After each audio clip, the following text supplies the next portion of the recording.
Phineas and Ferb is an original cartoon on Disney Channel, created by Dan Povenmire. You know, that guy who used to work on Family Guy, and Jeff Swampy Marsh.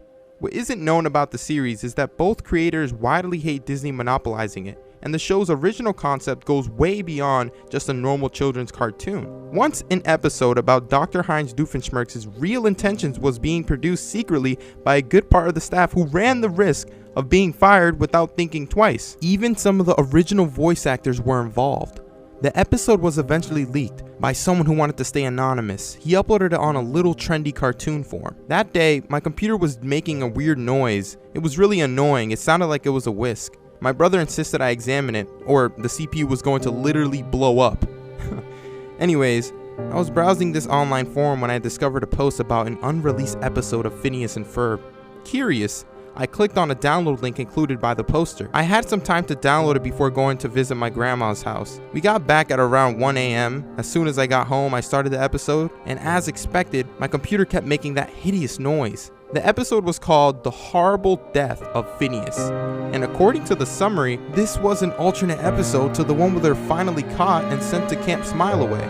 The episode began as usual, with both Phineas and Ferb having Isabella's troops help them modify their family car into a flying machine. Also, Ferb was building an airport tower for the car. This time, a huge crowd is present to witness the completed masterpiece. Meanwhile, Perry is called upon by Major Monogram to fight against Doofenshmirtz. He tells Perry that Doofenshmirtz is planning to destroy the entire tri-state area using an atomic bomb, and he must stop him. When Perry goes to defeat Doofenshmirtz at his headquarters, the doctor explained that he's truly fed up with being treated like an imbecile, and he plans to kill everyone by detonating a nuclear warhead. Suddenly, Doofenshmirtz draws a weapon and opens fire against Perry, who is forced to run away because Perry can't fight while he's holding a weapon. The gun is real, as it made holes in the layer's walls and ceilings. His escape followed with a rather demented and cruel red-eyed Doofenshmirtz who had an enraged expression on his face. I was completely shocked by the overall depiction of him. It appeared as if Doofenshmirtz had finally gone mad. He chased after Perry, who in a short sequence almost got killed, but luckily manages to avoid the shots. They reach Phineas's backyard. Candace and Ferb are there, as well as the invention that we see in every episode. Soon after that, Phineas walks towards his mom to show her the flying car. However, at that exact moment, Doofenshmirtz opens fire and Perry dodges the bullet. A slow motion sequence plays as Doofenshmirtz accidentally shoots Phineas. When the bullet hits him, everything turned monochrome. Phineas was now lying in the lawn, but with a pool of blood drawn in the habitual Phineas and Ferb style. The video goes back to the color when Phineas was on the lawn, and it's noticeable. A bright red puddle of blood. The crowd glares horrified at Doofenshmirtz, and the scene cuts abruptly after showing Phineas lying in a puddle of his own blood, staring at the sky. It was here that Act 1 ended. Act 2 started with the funeral, and now everything seemed extremely depressing. The mortuary was mostly black, and the stained glass windows which enlightened the room were a depressing monochrome tone. Candace, Linda, Lawrence, and Ferb all looked very forlorn. The Explorer Troop was lamenting as well, and the camera focused during 2 insufferable minutes of Isabella crying inconsolably. It sounded as if Isabella's voice actress was actually crying while filming the episode. Candace, in extreme grief, regrets what happened, while also fiercely hitting Phineas's coffin, crying that this wouldn't have happened if she didn't try to catch them. Act 2 cuts abruptly to black. Act 3 begins with the text 2 days later, on which Phineas's house is seen from the outside, but it's cloudy and gloomy. Candace is in her room, extremely stressed, with a rigid smile, hanging a rope on the ceiling while humming the Beatles song Yellow Submarine. Soon, Jeremy enters Candace's house through the backyard and goes into the kitchen.